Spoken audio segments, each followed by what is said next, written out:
अरे महमूद का नाम पोस्टर पे पढ़कर लोग थिएटर में जाते थे। King of comedy, man of tragedies, ऐसा मैंने दिया था। तो उन्होंने बोला नहीं, इससे तो मुझे ये ज्यादा बेहतर लगता है, Mahmood, a man of many moods. तो ये टाइटल महमूद साहब का दिया हुआ है। तू मेरे यहाँ काम नहीं कर, तू मेरा बेटा है। अरे लोग तो ये लिखते थे कि महमूद एकदम कंगाल हो गया, उसका खर्चा जो है वो कोई और उठा रहा है, जो कि बात थी नहीं। महमूद की जब डेथ हुई तब भी उसके बाद अच्छी खासी बैंगलोर में फार्म हाउस था इतना बड़ा। लेकिन ऐसा नहीं हुआ कि महमूद साहब फुटपाथ पे आ गए। उसने कितने लोगों को करियर बनाया है। हम तो सिर्फ अमिताभ बच्चन, अरुणा ईरानी, राजेश रोशन और आर डी बर्मन का देख रहे हैं। दो स्टार्स के आपसी दोस्ती और अलगाव का किस्सा है। अमिताभ बच्चन अनवर अली के घर में रहते थे और अमिताभ बच्चन का नेचर जो रहा है ना, वो ज्यादा दिन किसी के साथ नहीं रहा। फिल्म वाले उनको भूल गए थे। अच्छा, फिल्मों से उनका मुंह बंद नहीं हुआ था कि महमूद कभी स्क्रिप्ट के हिसाब से काम नहीं करते थे। अरे महमूद का नाम पोस्टर पे पढ़कर लोग थिएटर में जाते थे। अमिताभ के अगेंस्ट में तो बोलने में उन्होंने कोई कसर ही नहीं छोड़ी।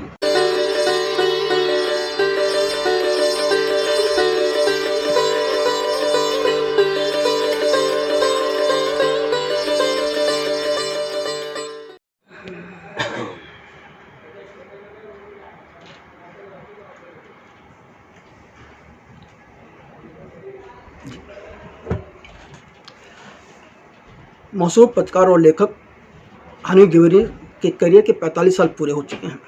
इन 45 साल में उन्होंने एक पत्रकार के रूप में तो बहुत कुछ लिखा है। तमाम कलाकारों से उनके अंतरंग संबंध रहे हैं, लेकिन महमूद के साथ उनके कुछ संबंध बहुत ही अलग तरह के रहे हैं और उन्होंने महमूद जी पर भी एक किताब लिखी है। आज हम उस किताब को लेकर, महमूद को लेकर के हनी द्विवेदी से लंबी बातचीत करने जा रहे हैं। हनी द्विवेदी जी, फिल्मी संगम चैनल पर आपका स्वागत है। बहुत बहुत शुक्रिया, बहुत बहुत शुक्रिया, थैंक यू। हनी द्विवेदी बताया कि आपकी और महमूद की पहली मुलाकात कैसे हुई थी? एक्चुअली मैं जब मैं छोटा था, मतलब 11-12 साल का, तो मेरी माँ हमेशा मुझसे कहती थी कि अगर तुम अच्छे नंबर से पास होंगे तो मैं तुमको महमूद की फिल्में दिखाऊंगी, क्योंकि मैं महमूद का बहुत दीवाना था और महमूद की फिल्में देख के मैं बहुत मुतासिर होता था। अब फिर मेरा इंडस्ट्री में आना हो गया। जब मैं फिल्म इंडस्ट्री में आया तब तक महमूद साहब का करियर जो है वो ऑलमोस्ट ख़त्म होने पे था। लेकिन 1986 में प्रकाश मेहरा ने मुझे म्यूज़िक लॉन्चिंग के लिए इनवाइट किया था एज ए जर्नलिस्ट। हॉलीडे में कोई पार्टी थी और पहले हमको सुमित डबिंग थिएटर में पिक्चर के गाने दिखाने थे। ईमानदार था पिक्चर का नाम। और वो गाने देखने के बाद हमको हॉलीडे में पार्टी अटेंड करनी थी। तो तब मैं पार्टी में अटेंड करने के बाद मैं जब निकलने लगा तो मैं प्रकाश जी से मिलने के लिए गया। मैंने कहा प्रकाश जी, मैं अभी निकल रहा हूँ। तो उन्होंने मेरे साथ म्यूजिक के ऊपर डिस्कस किया, कैसा लगा म्यूजिक की, वो जिसे बातचीत होती है वैसे। सडनली मैंने महसूस किया कि पीछे से एक किसी शख्स ने मेरे कंधे पे हाथ रख के सहारा लिया और वो शख्स ने प्रकाश मेहरा से कहा कि सर मैं निकल रहा हूँ। मैंने टर्न होकर देखा तो वो महमूद साहब थे। तो मैं बहुत मुतासिर हुआ और प्रकाश जी ने मेरा परिचय महमूद साहब से करवाया। मैंने महमूद साहब से कहा कि मैं आपका फ़ैन भी हूँ और मैं आपका इंटरव्यू करना चाहता हूँ। तो उन्होंने मुझे नंबर लिखवाया, अपना लैंडलाइन, और बोले मैं अभी इस लाइन पे आपको मिलूँगा, कल परसों में आप फ़ोन करो, आ जाओ। मैंने वेरी नेक्स्ट डे या उसके अगले दिन मैंने फ़ोन किया, हमारा अपॉइंटमेंट फिक्स हुआ। मैं उनसे मिलने के लिए उनके घर गया। वो जू में उनकी बेटी का एक फ्लैट था, जू प्रिंसेस होटल के आसपास ही। मैं गया फोटोग्राफर के साथ। मैंने बहुत नॉक किया, दरवाज़ा ही नहीं खुला। कुछ कितनी बैले दी, गड़बड़ समझ में नहीं आया क्या हो रहा है। अब मैं मायूस हो गया। मायूस होकर के जैसे हम लौटने वाले थे तब मुझे ऐसा लगा कि कोई आहट सुनाई दी कि जो दरवाजे के पास आ रही है भीतर। और वो दरवाजा खुला और मैंने महमूद साहब का सिर्फ चेहरा बाहर आया। चेहरे पर साबुन, बाथरूम से निकल के आए थे और देखते ही मुझे बोले अरे आओ अंदर आओ। तो बोले यार मैं बाथरूम में था, वो बेल सुनाई नहीं दी। मैंने कोई बात नहीं। उन्होंने सोफा पर बिठाया और ये मेरी दूसरी मुलाकात, पहली मुलाकात तो खैर एक इंट्रोडक्शन थी प्रकाश मेहरा के उसमें, और दूसरी मुलाकात में ही उन्होंने एक पंच मार दिया, चलो नहाने। तो मैं हंसा, तो बोले भाई खाना खाने बैठते हैं तो बोलते ना चलो खाने, मैं नहा रहा हूँ, 2-2 मग ले लो, ऐसा मस्ती में बोले मेरे को। और मैंने महसूस किया कि ये शख्स जो है जैसे स्क्रीन पे है वैसे ही रियल लाइफ में है। और मुझे लगा कि नहीं, मैं मस्ती किया, वो गए, फिर वो आए तो आके अंडरवेयर पहने मेरे बाजू में बैठ गए, बोले शुरू करो। और मुझे बड़ा ऑड लगे, वो कैमरामैन जो है फोटो खींचू नहीं खींचू, तो मैंने महमूद साहब से कहा सर आप थोड़ा ये ड्रेस व्रेस पहन लीजिए ना। और बोले क्या है, मेरे को बोले तुम्हारे बाजू में अगर श्रीदेवी अगर स्विमिंग कॉस्ट्यूम में बैठी होती तो आप उसको इशारा करते और फोटो ले क्या, ये सब मस्ती कर रहे थे। लेकिन उन्होंने बाद में सिर्फ शर्ट पहना, और वो इंटरव्यू मेरी जिंदगी का उनके साथ वाला पहला इंटरव्यू रहा, बड़ा मजेदार रहा। लेकिन पहले ही इंटरव्यू में हमारी एक ट्यूनिंग बन गई। फिर जब भी वो इंडिया आते, क्योंकि 6-8 महीने से यूएसए में रहने के बाद आते थे, उनकी प्रॉपर्टी यहाँ थी, तो मुझे फ़ोन करते और हमारा मिलना जुलना होता। फिर इनसे दोस्ती मेरी, इनसे ज़्यादा दोस्ती जो है इनके बेटे मैकी से होगी। अच्छा। मैकी अली ने मखदूम अली, जिन्होंने कुंवारा बाप में एज ए चाइल्ड आर्टिस्ट काम किया था और पोलियो के शिकार भी थे वो। तो मैकी से तो मतलब एवरी अल्टरनेट डे मिलना, उनके घर जाना, उधर मैं रुक भी जाता था मैकी के पास। तो महमूद को पता होता था, यूएसए से फ़ोन करते थे, मैं हनीफ के साथ बैठा हूँ, ये हूँ वो, चलते रहता था। इस तरीके से मैं महमूद के बहुत क्लोज आ गया, उनकी सिस्टर मीनू मुमताज़ के क्लोज आ गया, और उनकी भाभियाँ खुर्शीद भाभी वगैरह सब, मुझे मतलब एक तरह से मैं उनका फैमिली मेंबर बन गया। लोग ये समझते रहे मैं उनका पीआर हूँ, मैंने कभी पीआरशिप उनके लिए की नहीं। और ऐसी वो कुछ काम भी वैसे फिल्मों में कर नहीं रहे थे कि पीआरशिप की जरूरत हो, और महमूद ने इतना बड़ा नाम कर लिया तो उनको पीआरओ की क्या जरूरत। सही बात। तो इस तरीके से मैं महमूद साहब के करीब आ गया। फिर किताब लिखने का जिक्र कहाँ से आया? हाँ, ये बड़ी इंटरेस्टिंग बात है।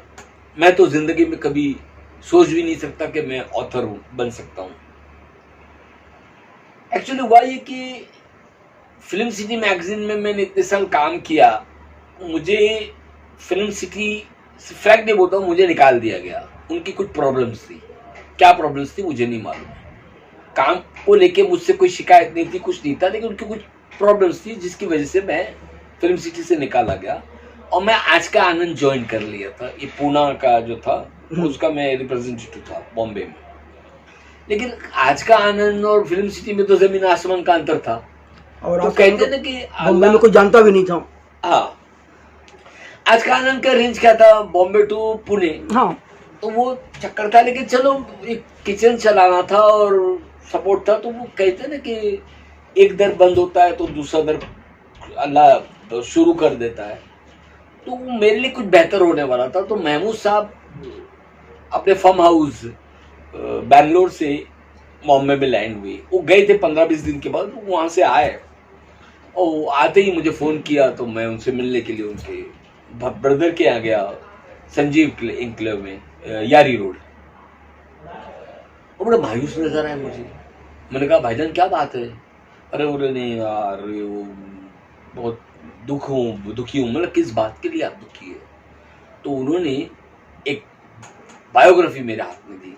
बोले बेटा ये तुम पढ़ो। वो मोहनदीप ने लिखी थी मीना कुमारी पर। तो मतलब सर ये मेरी पढ़ी हुई बायोग्राफी है, क्योंकि मोहनदीप मेरा दोस्त है, हम लोग एक ही सर्कल के, वो भी जर्नलिस्ट, मैं भी जर्नलिस्ट। तो बोले नहीं इसमें यार इसने बहुत गलत लिखा है। इसने लिखा है कि मीना कुमारी के मैंने पैसे खाए हैं, और मैं तो जिंदगी में किसी के पैसे खाया ही नहीं हुआ। ये फैक्ट है। महमूद के बारे में जितनी बातें लिखी गई कि Mahmood was a very thoroughly gentleman आदमी, क्योंकि मैं उसके साथ बहुत करीब रहा हूँ उनके। मैंने कहा महमूद भाई ऐसी बात है, तो मतलब क्या कर सकते हैं, आप इस पे केस करोगे? बोले नहीं इतना टाइम कहाँ है, ये वो है। तो मेरे मुंह से ये निकल गया कि महमूद भाई आपकी जिंदगी के बाद भी कोई भी आदमी महमूद की बायोग्राफी भी लिख डालेगा, सिर्फ यहाँ वहां से उठाना है बस। क्या, अब यही होता आ रहा है। अरे तो मैं क्या करूं? तो मैंने कहा आप खुद अपनी जीवनी खुद लिखो, that will be the authorised biography. उन्होंने तब तो कुछ नहीं कहा। मैं रात को घर पहुंचा, मुझे फोन किया उन्होंने, अरे मेरी जीवनी तू लिख रहा है बेटा। अरे मैंने कहा नहीं सर, मैं नहीं लिख पाऊंगा, क्योंकि मैं ये इस दिशा में तो मैंने सोचा ही नहीं था। नहीं तू आ जा कर लिए, वो मैकिक से मिलाया मुझे, इसको सब अपने रिश्तेदार को, खाला के बच्चों को, इसको जिसको उसको मिल रहा है सबके इंटरव्यू करवा। मीना कुमारी की बहन, मीना कुमारी जी तो थी नहीं था, वो उनका तो इंतकाल हो गया था, तो उनकी बहनें थी, शमा आपा थी और खुर्शीद आपा थी। तो मैके मुझे उनके पास भी लेके गया। तो मैं बोला यार ये मैं कैसे कर पाऊंगा? मैं बोला महमूद जी मैं पहला आपका, बोला मैं तो इंटरव्यू देते रहूंगा तुझे, जो पूछेगा मैं बोलते रहूंगा। महमूद साहब ने इतना कोऑपरेट किया कि ये बुक बनी। टाइटल जो है Mahmood a man of many moods, ये टाइटल नहीं था, मैंने टाइटल दिया था king of comedy man of tragedies, ऐसा मैंने दिया था। तो उन्होंने बोला नहीं, इससे तो मुझे ये ज्यादा बेहतर लगता है, Mahmood a man of many moods. तो ये टाइटल महमूद साहब का दिया हुआ है। मैं बोला नहीं, आपने जो दिया वही मैं रखूंगा। इस तरीके से ये बुक मार्केट में आई, और फिर इसने भी उस दौर में मीडिया में बड़ा हंगामा किया। कुछ पॉजिटिव भी बातें हुई, कुछ नेगेटिव भी बातें हुई, लेकिन एक मेरे को एक प्लेटफॉर्म मिल गया। और मैं महमूद साहब का बहुत शुक्रगुजार इसलिए भी हूँ कि उन्होंने मुझे अपना काम भी दे दिया। उनको जब पता चला कि मैं फिल्म सिटी में नहीं हूँ, तो उन्होंने कहा ये सब चीज़ छोड़ो, तुम मेरे लिए काम करो, मेरे जो प्रॉपर्टीज है उसका ध्यान रखो, मेरा इनकम टैक्स देखो। ये मैं बोलता हूँ इतना बढ़िया आदमी कि उन्होंने मुझे ये कहा कि तू मेरे यहाँ काम नहीं कर, तू मेरा बेटा है और तेरे को कोई पगार वगार नहीं है। मैं पूरा फोन पे बोलता था सर आपके 40,000 रुपये मेरे पास यहाँ का ये आ गया है बेटा, उसमें से तेरे को कितने चाहिए रख ले, 15 रख, 20 रख, तो बाकी के मेरे अकाउंट में डाल दे। ऐसा बॉस मेरे को आज तक नहीं मिला। जब ये तय हुआ कि आपको उनकी बायोग्राफी लिखनी है, तो आपने किस ढंग से योजना बनाई थी, भाई क्या क्या चीज होनी चाहिए, किससे मिलना है? बताया, मैंने बनाई योजना ये कि पहले महमूद साहब के ही मैक्सिमम इंटरव्यू करो, महमूद साहब से ही उनके बचपन का, उनकी स्कूल का, उनकी स्ट्रगल का, उनके डैडी के डाउनफॉल का, वहां से जो चीज मिलेगी वो रियल होगी। आपको थर्ड पार्टी तो बताएगी नहीं और मालूम भी नहीं होगा किसी को आप पूछोगे तो। फिर उनके रिलेटिव्स जो है, महमूद के जितने भी उनकी मौसी के लड़के थे, रहीम भाई और नाम में अभी 2 भाई थे, उनसे उनकी बहनें थी, वो उन सब का मैंने इंटरव्यूज़ किया, उनके बच्चों के इंटरव्यूज़ किए, महमूद की भाभीयों के इंटरव्यूज़ किए, अनवर अली का इंटरव्यू किया, उस्मान अली का किया, सारे। फिर महमूद जिन जिन फिल्मों से जुड़े थे, जैसे गुमनाम, तो एनएनसीपी का इंटरव्यू किया कि कैसे गुमनाम की योजना बनी। मनोज कुमार का इंटरव्यू किया मैंने, उस जमाने के जो स्टार्स जो उनके साथ काम कर रहे थे, विश्वजीत है, मनोज कुमार, राजेंद्र कुमार, उन सबसे मैं मुलाकात किया, महमूद के बारे में रिसर्च वर्क मैंने बहुत किया। और उस किताब को भी क्योंकि मैं लिख रहा था तो मुझे तो टाइम लगना ही है, क्योंकि मैं यहाँ वहाँ के कभी उठा के डालना मेरे, या आपने बोल भी दिया तो मैं उस पर कंफर्म नहीं कर रहा था, तो मुझे 5 साल लगे। अब सपोज महमूद साहब ने ही अपने इंटरव्यू में मुझे अरुणा ईरानी के बारे में कुछ कह दिया है, तो ये नहीं कि महमूद साहब ने कहा है तो मैं लिख दूं, मैं वो चीज़ जाके अरुणा ईरानी से कंफर्म किया। अच्छा, मैंने वो चीज़ जाकर के सुबह खोटे से कंफर्म किया। और मुझे जो चीज़ लगी, क्योंकि ये मेरे और महमूद साहब के बीच में ये चीज़ तय थी कि आप कुछ भी बताएंगे मैं नोट तो ज़रूर करूँगा, लेकिन लूँगा वही जो मेरे दिल को गवारा लगेगा, क्योंकि ये एक बायोग्राफी है। इसके साथ मैं ऐसा नहीं कर सकता कि कुछ भी डालो। और इसीलिए देखो, एज ए ऑथर तो मैं साल में 1 बुक लिख के आ सकता हूँ, सही बात। नेट पे गए यहाँ गए, वो मेरा नेचर नहीं है, वो मैं ऐसे घटिया काम में करता भी नहीं और करूँगा भी नहीं। मेरी ये बुक संजीव कुमार की बुक में इसमें से मैं कोई भी नेट से ना संजीव कुमार का मैंने इंटरव्यू उठाया है, ना मैं किसी और उसको इसमें वो मेरे अपने इंटरव्यूज जो मैंने संजीव कुमार के किए या मैंने उनसे कनेक्टेड इंटरव्यूज दूसरे आर्टिस्ट के किए वो ही मैंने लिए। मैंने किसी और का मटेरियल दे करके कट से लिख करके ये काम मैंने नहीं किया है। और ऐसा ही ये बुक के साथ भी हुआ है, सेम थिंग ये बुक के साथ भी हुआ है। महमूद जी के बारे में बहुत कुछ जानते थे क्योंकि आप काफ़ी समय से उनके साथ रह रहे थे, उनके बेटे के साथ भी रहे, उनके भाई बाप से भी आपके संबंध रहे। और जब आप लोगों से बातचीत कर रहे थे तो बहुत सी चीज़ें ऐसी भी रही होंगी जो कि आपने देखा या जो आपकी समझ में आया था, जो लोग बताते उसमें कहीं ना कहीं कंट्रडिक्शन होगा। ज्यादा केसेस में ऐसे ही होता था। तो उसमें कौन सा था जो सबसे ज्यादा कंट्रडिक्शन लगा आपको? अरे लोग तो ये लिखते थे कि महमूद एकदम कंगाल हो गया, उसका खर्चा जो है वो कोई और उठा रहा है, जो कि वो बात थी नहीं। महमूद की जब डेथ हुई तब भी उसके बाद अच्छी खासी बेंगलोर में फार्म हाउस था इतना बड़ा। वो बात मैंने आपको कहा ना कि ये फिल्म मैगजीन्स में जो आ जाए ये कोई पत्थर की लकीर नहीं है। फिल्म मैगजीन से तो कोई चीज उठानी ही नहीं चाहिए। आप खुद मेहनत करो, खुद जाके उसका रिसर्च वर्क करो। अभी मैं आपको एक चीज बताता हूँ, 90 के दशक में एक न्यूज आ रही थी, जूही चावला और ऋषि कपूर का अफेयर चल रहा है। और जूही चावला को मैं तब से जानता हूं जब वो मेहरदात अपार्टमेंट्स में रहती थी कोलाबा पे। मैं उनके पास जाता था, जूही जी के पास। और उन दिनों मैं और जूही हंसते थे जब ये न्यूज़ आती थी। तो मैंने जूही से एक बार पूछा कि क्या चक्कर है। अरे बोले वो मेरे साथ इसकी 2-3 पिक्चर है, उसको प्रमोट करने के लिए न्यूज़ उड़ा दी गई है पब्लिसिटी डिपार्टमेंट ने। अब वो सारी मैगजीन में आ रहा है, stardust, star style, film city, ये वो सब जगह रोमांस रोमांस रोमांस रोमांस। अब सोचो कि 10 साल के बाद कोई ऑथर अगर जूही चावला पे बुक लिखता है और वो यही सब चीज पुरानी रिफर करता है तो कितना जस्टिफाई होगा? तो सब गलत ही होगा ना। वो तो लिखेगा एक चैप्टर पूरा ऋषि कपूर और ये, जबकि फेक है टोटल। तो इसलिए इन चीजों में बिलीव करना ही नहीं चाहिए।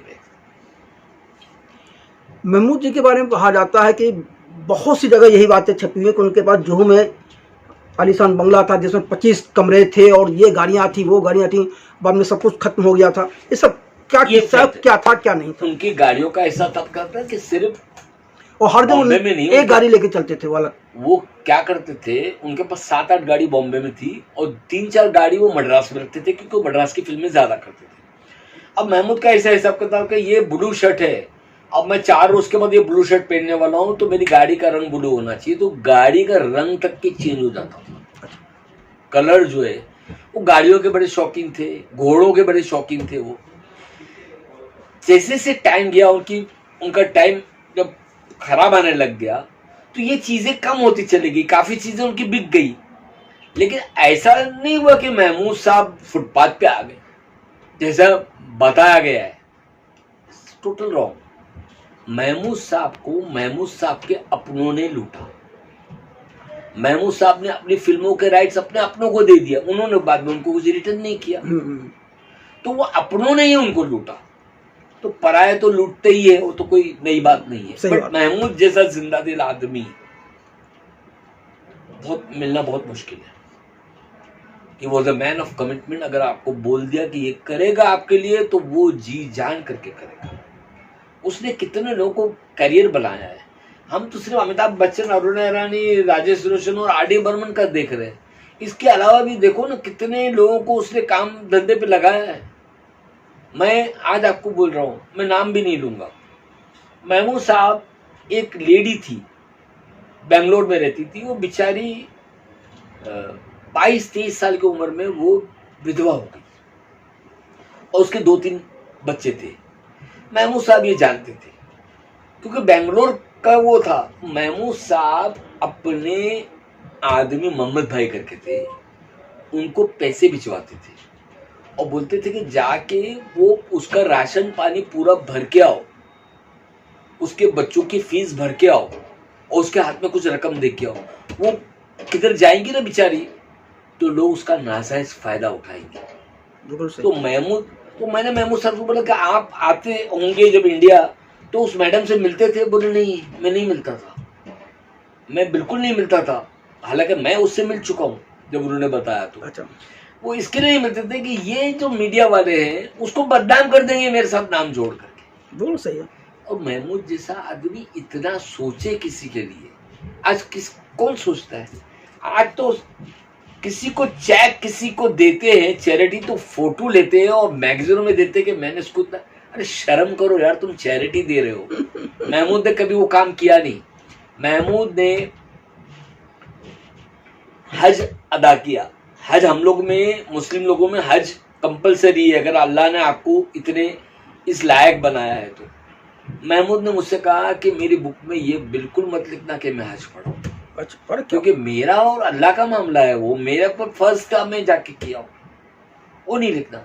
महमूद ने जितनी चैरिटीज की, किसी दरगाह के लिए, किसी सैनिटरी के लिए, उसने ये बुक में आने नहीं दिया। बोले वो सब मेरी चैरिटीज है। मैंने अगर किसी के, वो लेडी का भी जो है जिसका राशन वो भरवाते, इस बुक में नहीं है वो। अच्छा, वो मना किया कि यार मैंने अगर कोई अच्छा काम किया है तो क्या मैं उसका ढोल पीटूं कि मैंने ये किया, मैं बड़ा बनने की।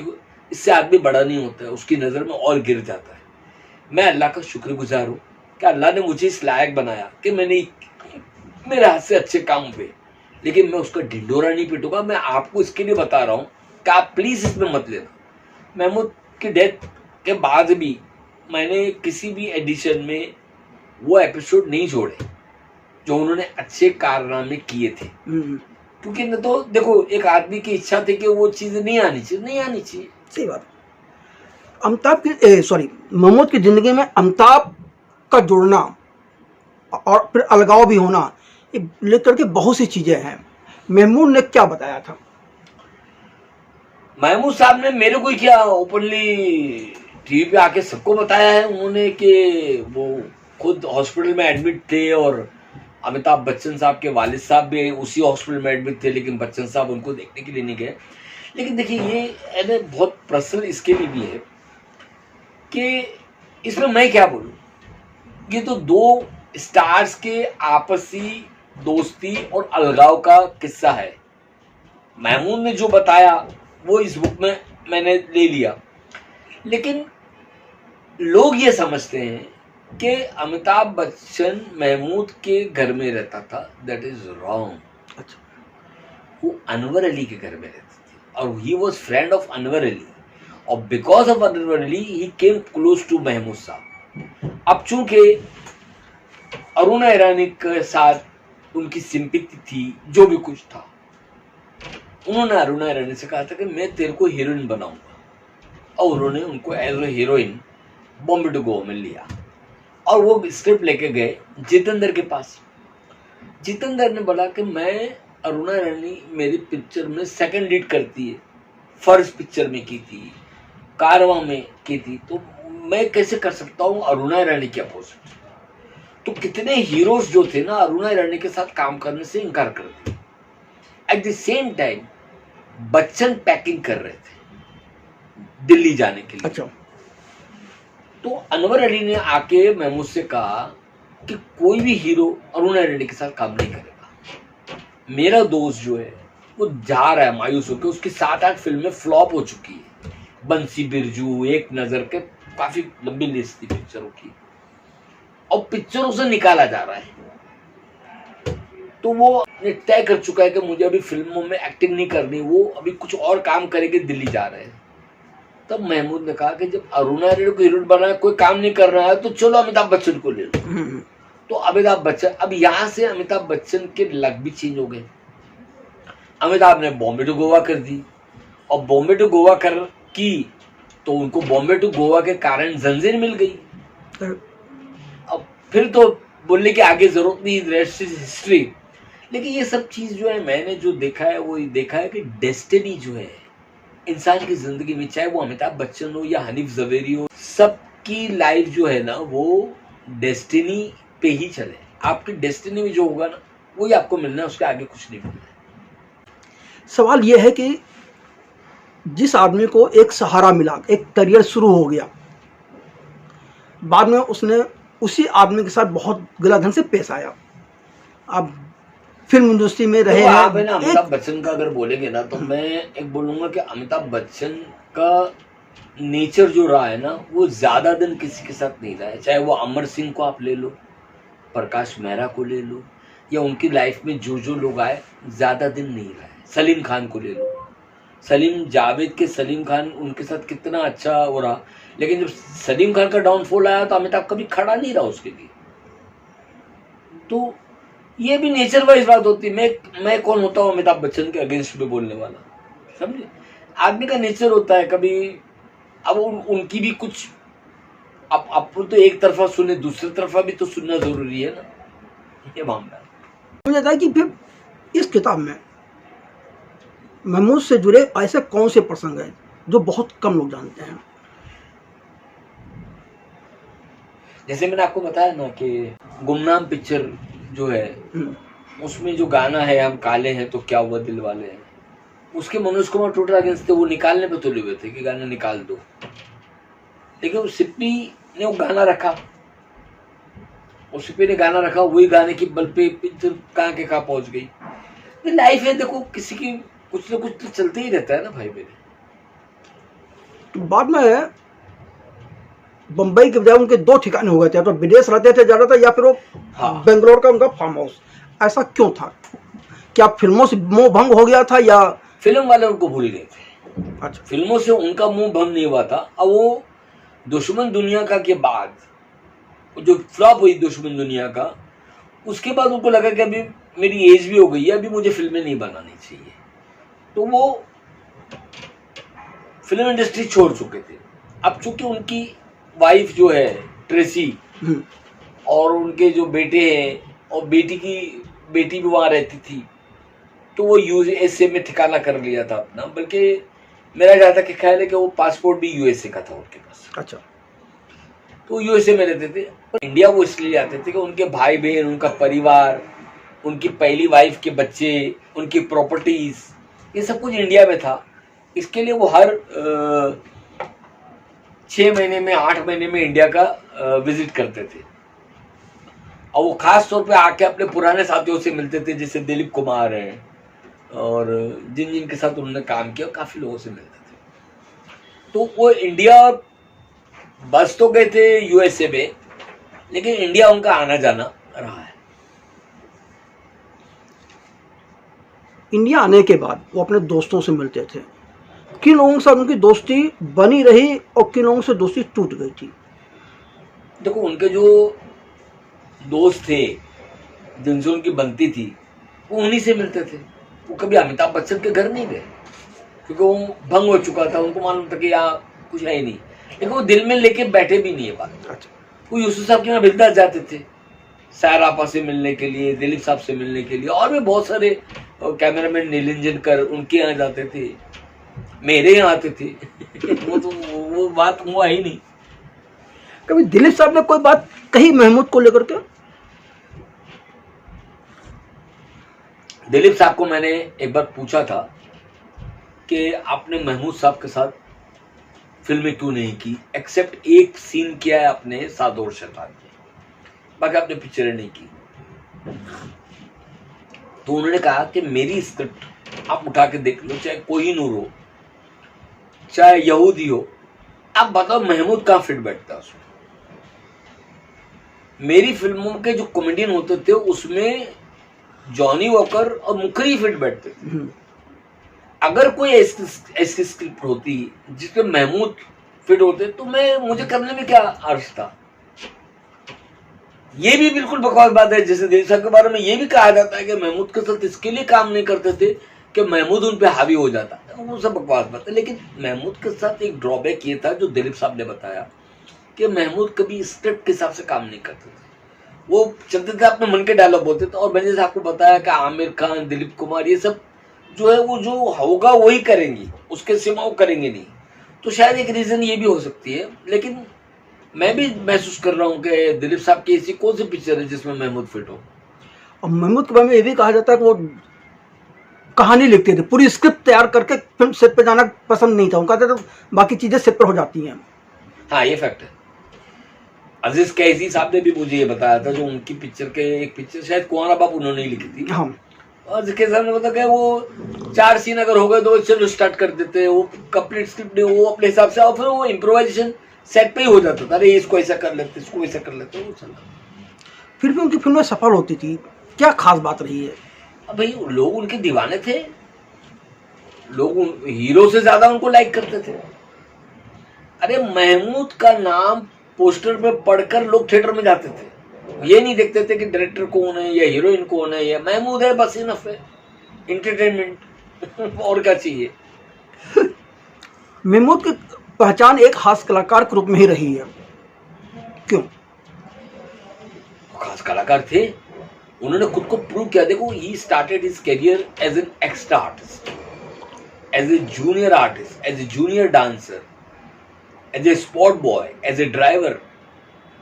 वो आदमी जिंदगी का हर रंग देख चुका था, मूंगफली सी देखी थी, गरीबी देखी थी। वो अपनी वाइफ के साथ मलाड में जा रहते थे सेपरेट माँ बाप से, तो वो एक खिड़की थी, आगे का एक डोर था, घर में जाओ घर पे पीछे खिड़की थी, तो कर्जा इतने मांगने वाले होते थे, जिससे किसी से 5 रुपये लेके थे, तो वो दरवाजे पे लॉक लगा देते और खिड़की के रास्ते से आते जाते थे। तो महमूद साहब थे। आज की तारीख में हर कलाकार, हर प्रोड्यूसर, डायरेक्टर अपने बेटे बेटियों को आगे बढ़ाने में लगा हुआ है। महमूद का कोई भी बेटा बहुत ज्यादा सफल कहीं किसी क्षेत्र में नहीं। महमूद साहब ने भी अपने बेटे को आगे बढ़ाने की कोशिश की, ऐसा नहीं कि दुश्मन दुनिया का बनाई, अपने बेटे के लिए बनाई। उससे पहले उन्होंने एक नरगिस करके एक पिक्चर बन रही थी, उसमें भी अपने बेटे को रोल दिलाया था उन्होंने। लेकिन यहाँ क्या है, ये नेपोटिज्म की जो बात चलती है, ये मैं इसमें सहमत इसके लिए नहीं हूँ कि देखो, डॉक्टर चाहेगा कि डॉक्टर का बेटा डॉक्टर बने, लॉयर चाहेगा उसका बेटा, तो ये क्या बुराई क्या है अगर एक्टर का बेटा अगर एक्टर बनता है तो। लेकिन चलना नहीं चलना वो किस्मत की बात है। अभी सुनील दत्त के साहबजादे संजय दत्त, मेरे ख्याल से सुनील दत्त ने लाइफ में जितनी पिक्चरें नहीं की उससे कहीं ज्यादा संजय दत्त ने कर दी है। बिल्कुल सही। लेकिन राजेंद्र कुमार का बेटा इतनी पिक्चरें राजेंद्र कुमार के बनाने के बावजूद वो नहीं चला, मीन्स नहीं चला। तो मैंने आपको पहले भी बताया था कि यहाँ डेस्टिनी चलती है। आप कितने अच्छे आर्टिस्ट थे, अरे मैं तो ऐसे ऐसे आर्टिस्ट देखा जिनका प्रोनाउंस ही सही नहीं होता, डायलॉग ही सही नहीं होते, लेकिन वो स्टार है। क्या कर सकते हैं? क्यों? इसलिए कि डेस्टिनी उनके साथ है। जैसे आपने कहा कि मम्मू ने कहा कि भाई जो उनके अच्छे काम उन्होंने किए हैं, चैरिटी वगैरह, उसका जिक्र ना किया जाए, और भी ऐसी कोई चीज़ थी जो उन्होंने कहा कि इस किताब में जिक्र ना हो? अगर किसी की आलोचना इस तरीके से हो कि उसकी बहुत बदनामी हो, तो वो खुद उन्होंने निकाल दी है, वो यहाँ पे भी बताना मेरे ख्याल से ठीक नहीं। बात अमिताभ बच्चन एक्सेप्शन है। अमिताभ के अगेंस्ट में तो बोलने में उन्होंने कोई कसर ही नहीं छोड़ी। उनको एक्चुअली लग गया था कि यार जिस एक्टर को मैंने इतना बनाया, हाँ, अगर अमिताभ बच्चन चाहते थे महमूद को उनके बुरे टाइम में 2-4 पिक्चर तो आराम से दिला सकते, आराम से। लेकिन अभी ये क्या बात हुई आ जाती पर्सनल, इसमें हम क्या बोल सकते हैं? कुछ नहीं, वो तो हमारी राय चलती भी नहीं है, तो सामने वाले के ऊपर निर्भर करता है वो किस ढंग से सोचता है, किस ढंग से लेता है, वो भी उस पर है। बराबर। और कोई इंसिडेंस किसी फिल्म किससे जुड़ा है? महमूद साहब का एक पिक्चर बन रही थी नरेंद्र सूरी साहब की, पूर्णिमा। तो इस पिक्चर में जो इंस्टॉलमेंट महमूद को मिल रहे थे, उसका लास्ट इंस्टॉलमेंट जो था 20,000 का। अच्छा। तो महमूद ने 20,000 का चेक उन्होंने जो दिया था वो अकाउंट में डाल दिया, वो चेक बाउंस हो गया। तो महमूद नरेंद्र सूरी के पास नहीं गए कि तेरा चेक बाउंस हुआ। सॉरी, नरेंद्र सूरी बोलते डायरेक्टर, प्रोड्यूसर कोई और था। अच्छा। प्रोड्यूसर के पास नहीं गए कि तेरा चेक बाउंस हुआ। वो इन्फ्लुएंस लगाए बैंक में। बैंक किसी का अकाउंट बताते नहीं, लेकिन वो इन्फ्लुएंस से बताया कि इसके अकाउंट में सिर्फ 18,000 है और आपको ये 20,000 का चेक दे रहा है तो बाउंस हो रहा है। तो महमूद ने 2,000 रुपये कैश उसमें डाल दिया और अपना चेक पास करवा दिया। क्या बोले, अभी मेरा लॉस जो होगा वो सिर्फ 2,000 का होगा, 18,000 तो मेरे वसूल हो गए। अब वो बेचारा टेंशन में आ गया कि चेक पास कैसे हो गया। तो ये महमूद का दिमाग बहुत चलता था इस मामले में कि कैसे ज्यादा लॉस को कम लॉस कैसे कर देने का। फिर एक पिक्चर बन रही थी आरज़ू, तो हर पिक्चर में महमूद साहब जो थे ना वो पैसे ज्यादा लेते थे हीरो से, बल्कि प्रोड्यूसर भी देता था कि अगर राजेंद्र कुमार को 4 लाख दे रहे तो महमूद को 5 लाख, विश्वजीत को 3 लाख दे रहे तो महमूद को 4 लाख। लेकिन आरज़ू एक ऐसी पिक्चर थी जिसमें महमूद को 4 लाख मिले और राजेंद्र कुमार को 5 लाख। राजेंद्र कुमार एकदम खुशी खुशी कि मैं महमूद से ज्यादा चार्ज कर रहा हूं, आई एम जुबली कुमार। उन्होंने महमूद को जाके बोला कि देख अभी मैं तेरे से ज्यादा पैसे चार्ज कर रहा हूं, तुझे रामानंद सागर ने फिल्म आरज़ू के 4 लाख रुपए दिए और मैं 5 लाख ले रहा हूं। महमूद ने पूछा आप कितने दिन शूटिंग करेंगे आरज़ू की? 60-70 शिफ्ट, यानी 60 से 70 दिन आप शूटिंग करेंगी, इतने गाने पिक्चराइज होंगे। मैं आरज़ू में सिर्फ 15 दिन काम करूंगा और 4 लाख लूंगा, तुम 60 दिन काम करोगे 5 लाख लोगे। आज भी मेरा रेट आपसे ज्यादा है। तो महमूद साहब का कैलकुलेशन, महमूद साहब ने जब ऐसे इस तरह के किस्से मुझे सुनाते थे तो मैं बहुत हंसता था और ये मुझे ले जाते थे अपने फार्म हाउस पे। अच्छा, बुक लिख का इंटरव्यूज है वो फार्म। और मैं आपको एक दूसरी चीज बताऊं कि मेरे आने जाने का पूरा खर्चा व रहने का पूरा महमूद साहब मुझे खर्च करने नहीं देते थे। क्या बात। बराबर वो खाना भी मेरे साथ बैठ के खाना, नमाज पढ़ने भी मुझे साथ में लेके जाना। उनका जो रुझान जो था, मैं ये कह सकता हूँ कि उन्होंने मुझे अपने बेटे के जैसा ही रखा। मुझे ऐसा लगा ही नहीं कि मैं किसी एक्टर के साथ रह रहा हूँ या इतने बड़े स्टार के साथ रह रहा हूँ, मुझे से नहीं लगा।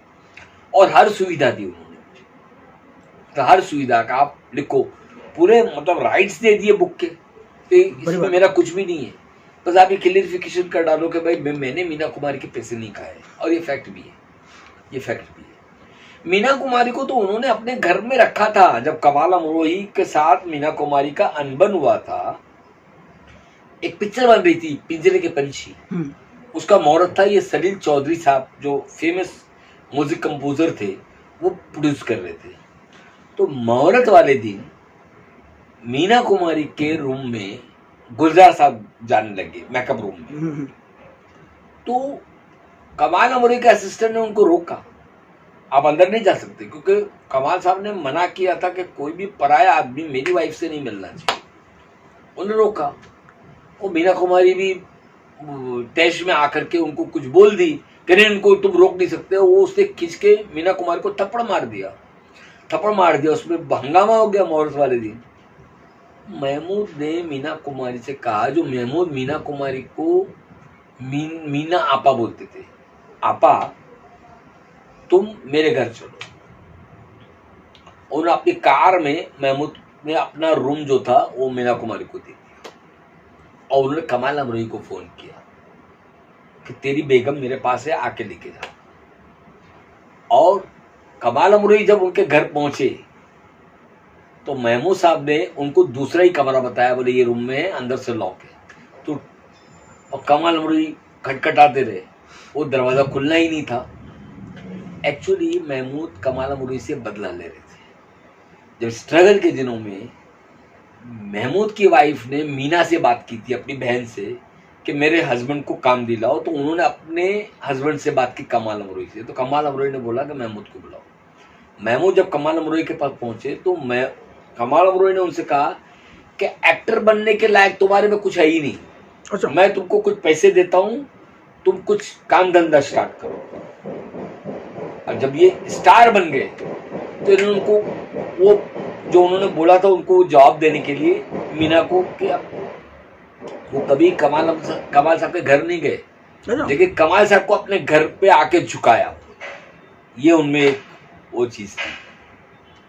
कमाल साहब के साथ बहुत खिलाफ थे वो, क्योंकि उनको लगता था कि मीना कुमारी के साथ बहुत अत्याचार हो रहा है।